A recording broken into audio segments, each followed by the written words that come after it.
could have, should have, would have. இதை use பண்ணி பேசும்போது நிறைய டவுட் வருது சார் அப்படின்னு கேட்டிருந்தீங்க. இந்த 1 minute வீடியோவை ஸ்கிப் பண்ணாமல் கடைசி வரையிலையும் பாருங்கள்.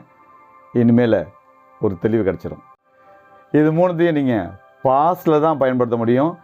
இமேஜினேஷன் இல்லைன்னா சஜஷனுக்கு பயன்படும். இதுக்கு பின்னாடி V3 மட்டும்தான் பயன்படுத்த முடியும். V3ங்கிறது வேறு ஒன்றும் கிடையாது.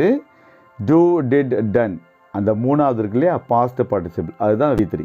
இப்போ எக்ஸாம்பிளுக்கு டூவை எடுத்துப்போம். குட் ஹாவ் டன், செய்திருந்திருக்க முடியும். ஷுட் ஹாவ் டன், செய்திருந்திருக்க வேண்டும். வுட் ஹாவ் டன், செய்திருந்திருப்பான். இது மூணுத்தையும் ஒரே சென்டென்ஸில் யூஸ் பண்ணுற மாதிரி சொல்கிறேன், அதை படிச்சுக்கோங்க, டவுட்டே வராது.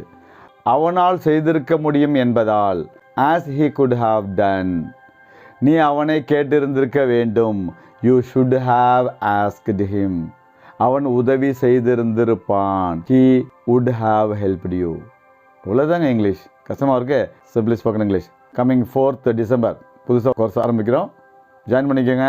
இங்கிலீஷ் பேசலாம், நல்ல வேலைக்கு போகலாம். Simply spoken English.